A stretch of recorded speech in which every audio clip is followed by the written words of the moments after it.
Today, I'm here to talk a little bit about NFTs and the latest trends and use cases. But before I begin, I want to kind of get to know a little bit of people here and see what your comfort level here is with NFTs. I mean, this is DeFicon, right? DeFi is usually associated with crypto.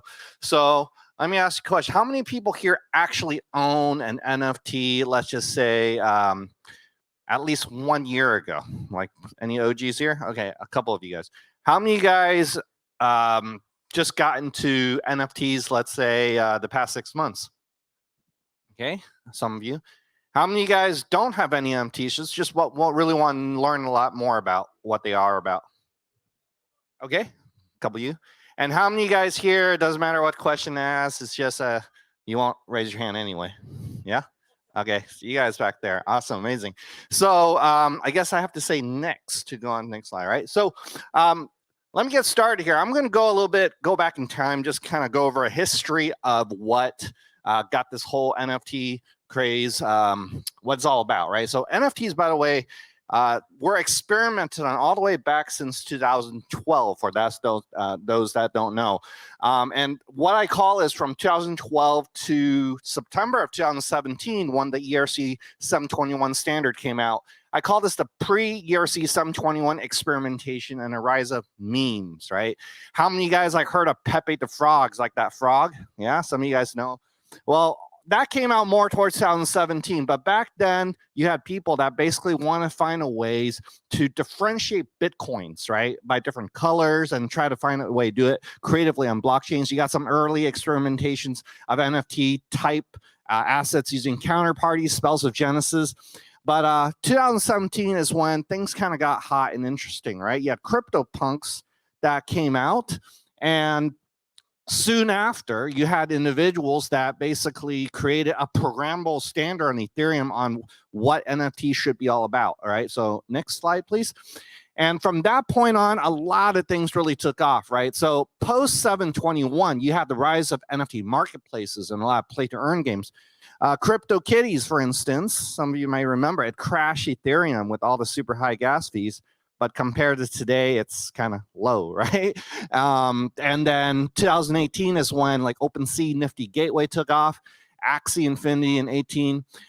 Chain Guardians, one of our sponsors this event, that's when they kind of took off in 2019, and you got Top Shop, Rarible, so on and so forth, right? In 2021, that's when you got a lot of crazy auctions and pictures and pixels, Beeple sold for like 69 million plus.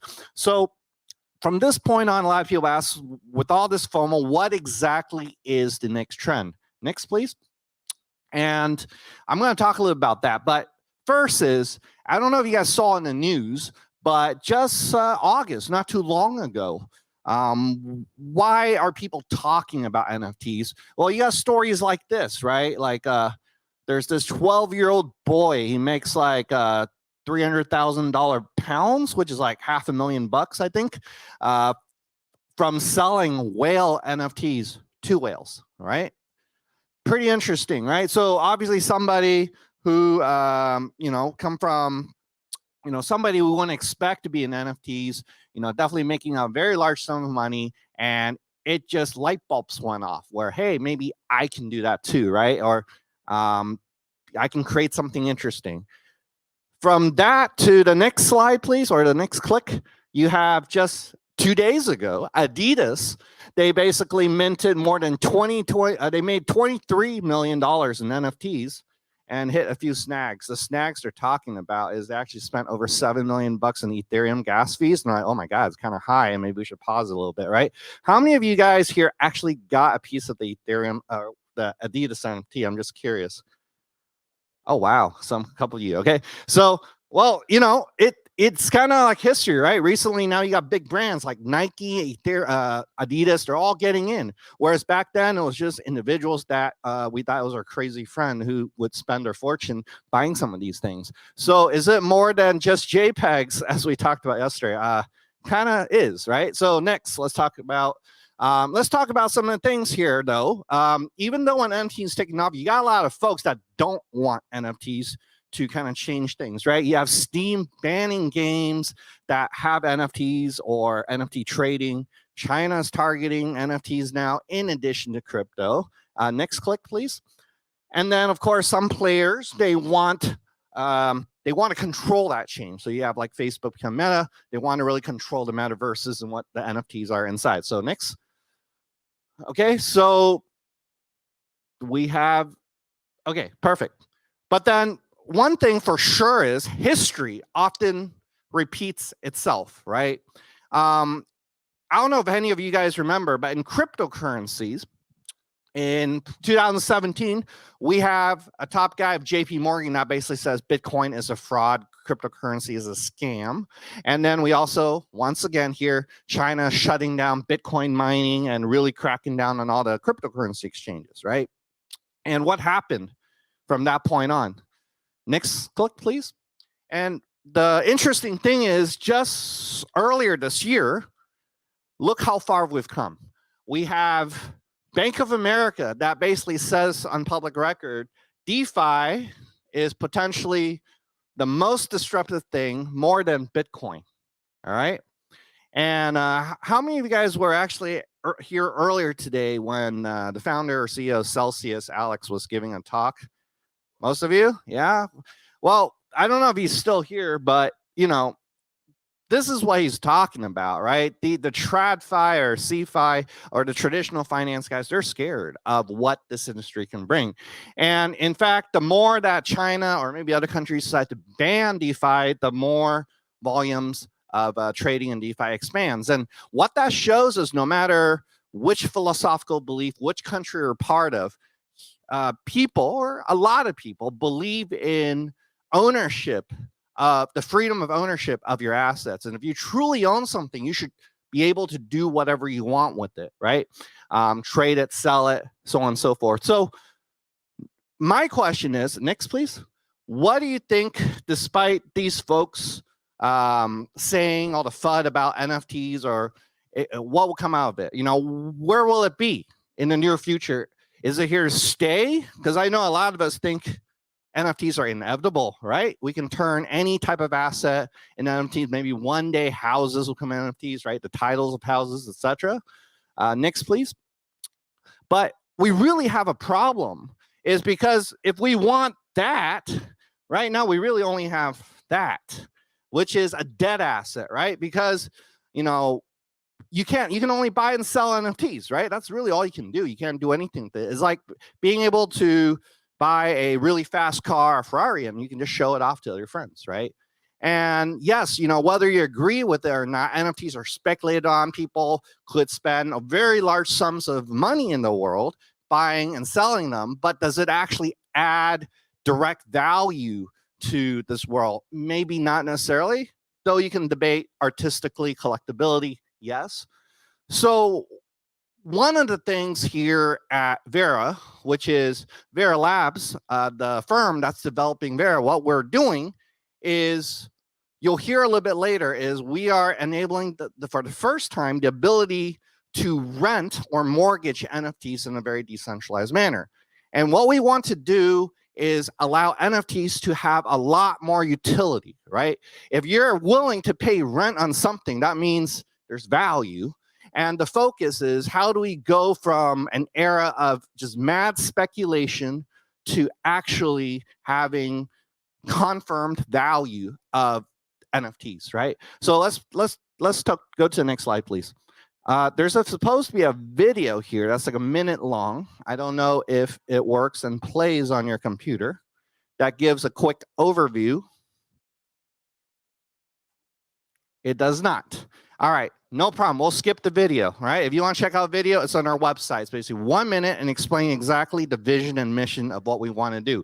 But today, I want to go over, because a lot of folks here want to understand what is DeFi doing with NFTs and what are the areas of innovation. And I broke it down to 4 areas and who the key players are in these 4 areas for NFTs and DeFi. It's position tokenization, pricing, investing, and the last one is lending and liquidity. Okay, next slide, please. So let's talk about position tokenization and who some of these key players are. So you have two types of tokenization. One's called financial, one's called legal, right?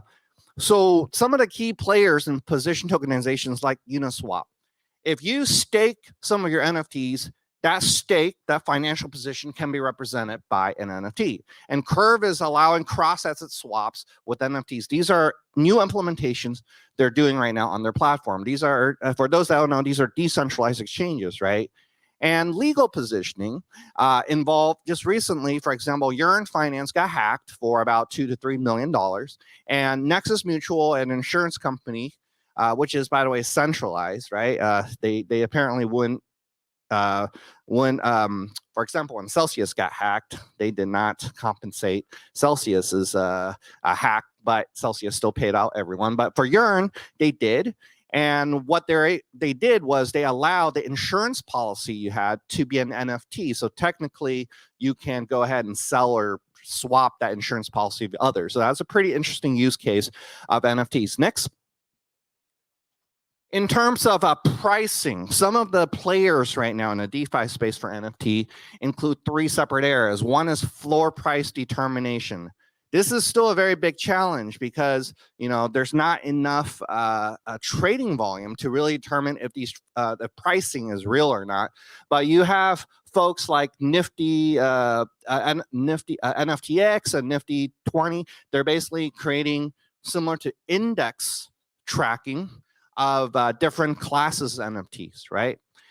You have folks like Yam Finance and Uma. They're working on CryptoPunks. They're creating an index fund of NFTs, or not NFTs, but index, basically index of NFTs for CryptoPunks, so that you can track the average price of all of the CryptoPunks as an average, right? And then you have other folks that are more creative, like Upshot. They're in an appraisal business.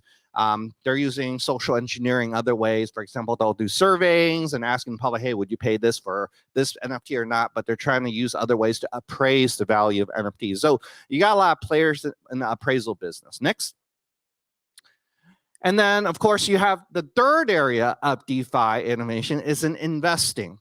And two of the key categories are index funds and collective NFT funds, right? I'll talk about more on that in a second. So recently, I need to mention, this is CeFi because it's centralized. There's a company called Bitwise. They've known to do like ETFs and whatnot involving crypto. But recently, they are now doing apparently an index fund where you can invest in for NFTs. I don't know if it's fully hype or what specific type of NFT, but that's what they've been promoting in the PR actually starting a couple days ago. All right. I haven't looked too much into that yet. And then, of course, you have more decentralized options like Yam Finance, NFTX, and Nifty they're doing, where you can invest as a pool of NFTs and aggregate like an index fund, right? Then you have other folks that have a more DAO or creative approach, right? You can, for example, Pleaser, they took the Doge NFT, the Stone NFT, and they fractionalized it using, for example, fractional, right? Uniquely is doing similar things. And then they can raise money and have a DAO, different people purchase different parts of that NFT, right? And then together, you're like a digital museum, or together, you can be part of that collective type fund, right? And there's different implementations of it. So these are more from an investment innovation point of view. Next.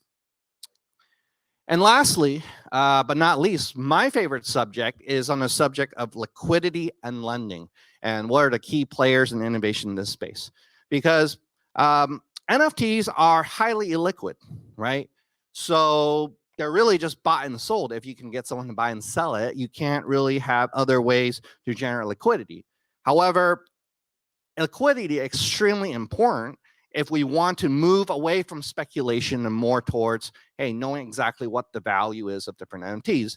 And it is absolutely possible. How do we know? Well, take a look at real estate, for example.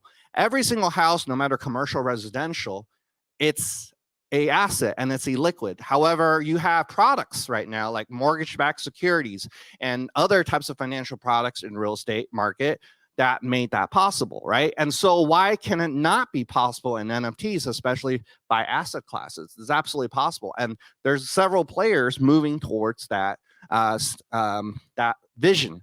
And so I would categorize a lot of these projects as peer-to-peer or peer-to-pool / contract. So what is the difference? Well, peer-to-peer is kind of like eBay, right? If you need both sides of the marketplace to happen, it's kind of like ETHLend as well, right? So if I go ahead and want to sell a asset out to somebody, someone else needs to buy it and do a matchmaking. That's peer-to-peer.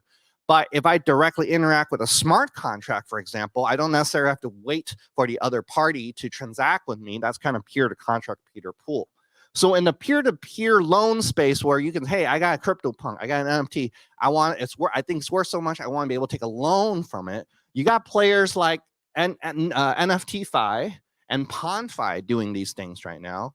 And notable mention, just earlier this week, for those that don't know, Nexo, which is a centralized lending platform, just began taking applications where if you own an ape or a punk, you can go ahead and get a loan up to 20% of the floor price, right? So they're really bold and taking the risk to go into this field. That's peer-to-peer. Now, peer-to-contract, which is a lot harder to do right now, you have folks like Taker.org, Bunchy Protocol. They are devising various ways where, hey, you can go ahead and just stake your NFT into a smart contract as collateral. They have some oracle, a pricing oracle that pulls the price from, for example, OpenSea or some other exchange or marketplace of NFTs. And based on that latest price or however they determine the price, they will then automatically give you some form of funds. What it's a ERC20, it could be their token. They have different algorithms for that, right? So that's similar to what Aave is doing, but for NFTs, as opposed to say ETHLend, the former P2P version of Aave. Okay, next, please. And then, next. All right. What are we doing? All right. So a lot of people get confused because when they hear I'm lending, doing rentals, are you guys like these other guys? We're not like these other guys. Okay. We're not in a business of, hey, if you have an NFT, I can give you a loan for it. And one of the main reasons why is I think it's a very hard business to be in. It's a little bit too early, right? Because it's hard to determine the floor price of the NFT in a very safe way. So what we do is we're actually working on a peer-to-peer and peer-to-contract solution for your ability to let other people borrow your NFT, right? It's just like Airbnb. If you want to rent out your house or rent out your room, you don't really care or need to know about what the market value of your house is, right? That's not a requirement. So we're allowing folks to be able to do it in a non-custodial, decentralized manner. The other thing we're doing is mortgages. And what that means is two things. One is seller financing, and the other one we call is network financing. So seller financing means if you own an NFT and you want to sell it, you can go ahead and basically say, I'm willing to take a down payment today, and you just pay the rest by a deadline. And network financing is more like, let's say you have funds, you can create a liquidity pool and say, I will let anyone borrow these funds to buy a specific NFT. It could be a punk, it could be by attribute, and you get to specify the terms of that loan. So these methods we think are a lot more implementable today. And just 2 weeks ago, I believe, in on the 3rd of this month, we were at Art Basel in Miami with some of you guys here, and we actually launched our Ethereum mainnet and did a rental on our mainnet of a $1.5 million Bored Ape. Is Bob in this room here? Can you raise your hand if you're in this room? All right, he's somewhere here. But anyway, we rented his Bored Ape. It's Bored Ape number 65 for those that you want to know. And, we got picked up by press like Yahoo Finance and NASDAQ, but we basically made history where the first very expensive NFT asset was rented non-custodially on Ethereum. Now, some of you might be like, it's expensive, but keep in mind, in the real world, you'll need an escrow. And anything that high of an asset, the cost, it's actually quite expensive. And the more expensive asset is, the more it is. Now, at least you can do any cost of the asset and you can rent it out, but it will be a fixed price. In fact, the news I want to share with everyone today is just today from our engineering team, we have also completed our mainnet for Polygon and Binance Smart Chain as well. The UI will take another week to get ready, but any developer that wants to rent NFTs on those blockchains already can use our docs and make that possible on our network. Okay, next, please. And so in conclusion, next, please. All right, next, please. We can skip this, okay? Because it's not shown. So rentals and mortgages is what we're focusing on. There's tons of use cases that I won't get into at this point due to limited time. But I just want to conclude, if you can go to the last slide, please, that if you want to learn more about what we're up to, you can check out our website. There's a QR code here. We're actually giving away our first Genesis NFT. Myself, personally, I'm a Magic card fan. So to kind of celebrate the nostalgia of it, we created a Vera Genesis key that's indestructible. It's an NFT that allows you to gain access to a target metaverse or marketplace that is enchanted by our Vera protocol. When we start launching these things with our partner ecosystem projects like Chain Guardians and others in the very, very, very near future. And one more slide, please. And if you want to get in touch with me, discuss more, that's my 411. You scan that, you can reach me in many different ways. Our team is scattered throughout this event. We have several members of our team. If you want to learn more about us, Vera.financial, you can go to CoinMarketCap and CoinGecko and search for Vera, and all the information about our project, our token is all there. So thank you so much, everyone, for your time. Hope you enjoy the rest of this event. Thank you.